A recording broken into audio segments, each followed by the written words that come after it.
Hello and welcome to another video. Today we are going to talk about the wheel studs. One of the problems people already mentioned or already occurred is they are very short. The original wheel nuts have a very special design. They are flat with just a little bit of a shaft. So you put them inside of the wheel. So you get enough tread with the original bolts, which are very short, but that's why Toyota used these special nuts. I'm gonna show you, I'm quite sure you know how they look, but I'm gonna show you a picture nonetheless. So this is how they look. The thing is, as soon as you start changing wheels, you will need to change the nuts as well.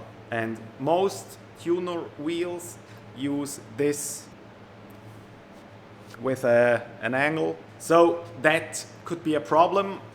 With some wheels you just have a few turns and maybe not enough. So you will need roughly 12 millimeters of tread, which is the diameter of the bolt. That's roughly what you will need to have a secure bolt or a secure nut on a tread.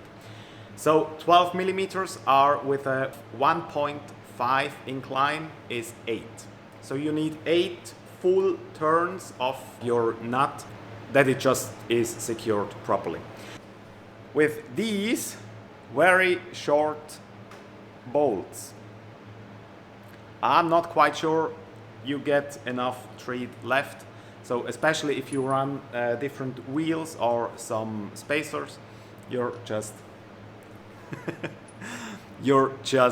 not gonna have enough of it. So that's why we decided to put in longer ones.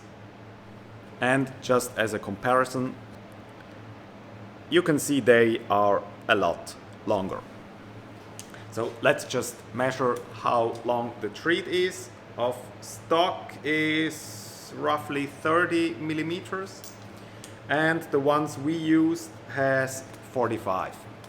So you'll get much more tread left, and you'll also need to run open lug nuts because you're gonna screw them on so much that it is happening. Just give me a second.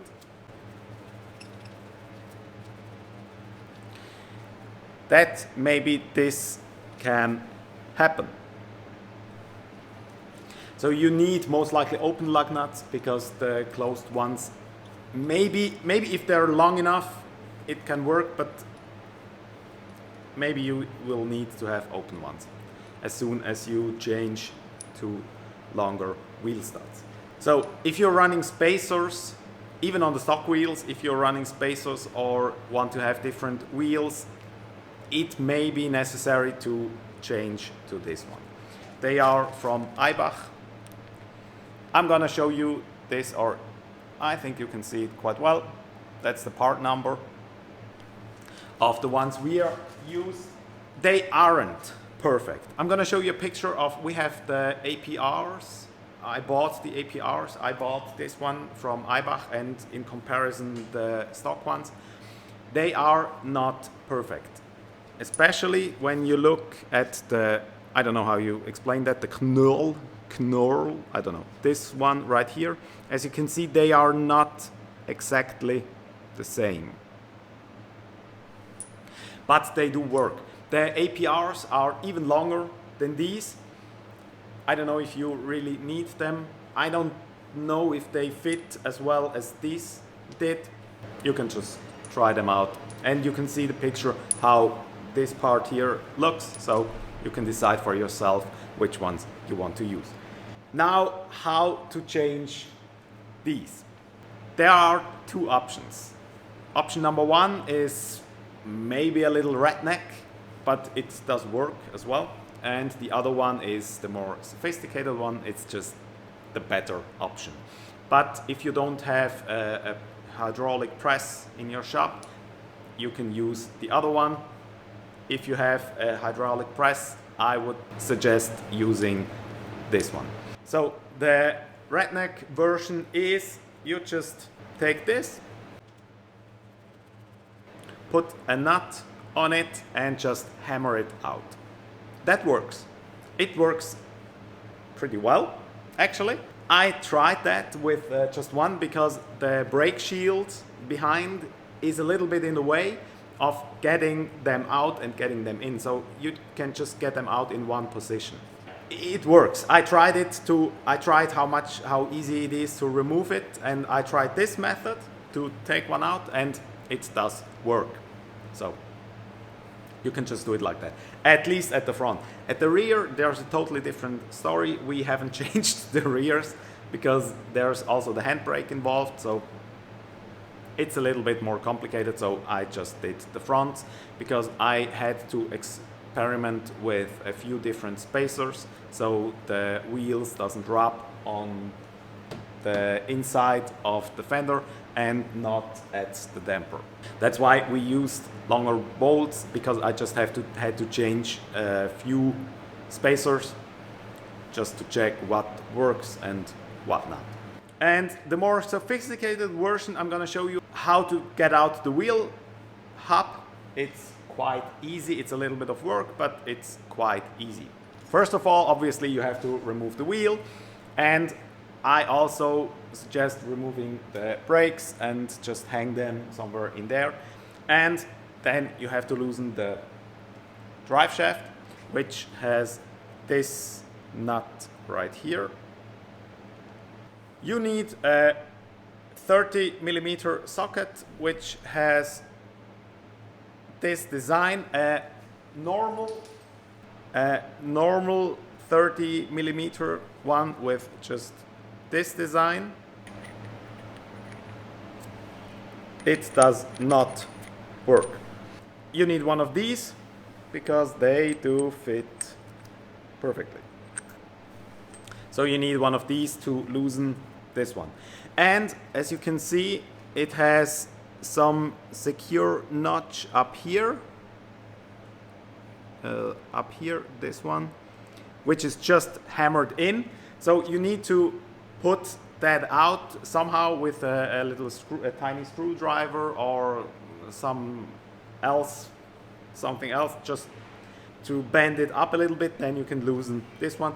If you don't put this one in here a little bit up, you're gonna damage the tread of the drive shaft, and we don't want to do that. That's basically how you remove this, and I'm gonna show you the bolts you need to loosen on the back of the brakes to take out the complete hub.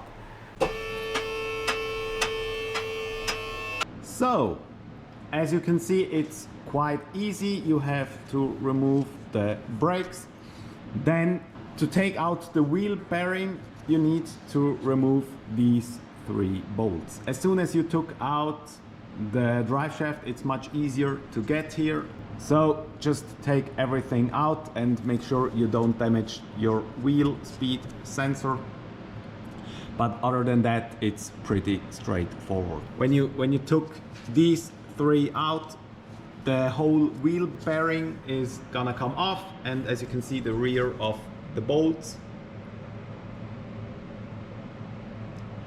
Then you can just take it under a press and take them out, which is the much easier way than just put or hammer them out. And the redneck version then will be just take them from behind in and then put on one of these and just take an impact gun and just pull them through. That's the redneck version. This will work, yes, but I don't really recommend this one. Just put it under a hydraulic press, which will make the job much faster, safer, and much easier. This is how you change the wheel studs. It's quite an easy job. It just needs a little bit of work. So you will need at least 4 hours roughly to change them. The rears are a completely different story. I haven't changed them yet. So if I'm gonna change that, I'm gonna make another video for you. We'll see. I have enough bolts left. As you can see, I still have some, but I haven't changed them yet. If you have any questions about this, just let me know in the comments or write me an email. That's it for this video. Thanks for watching. See you next time. Goodbye.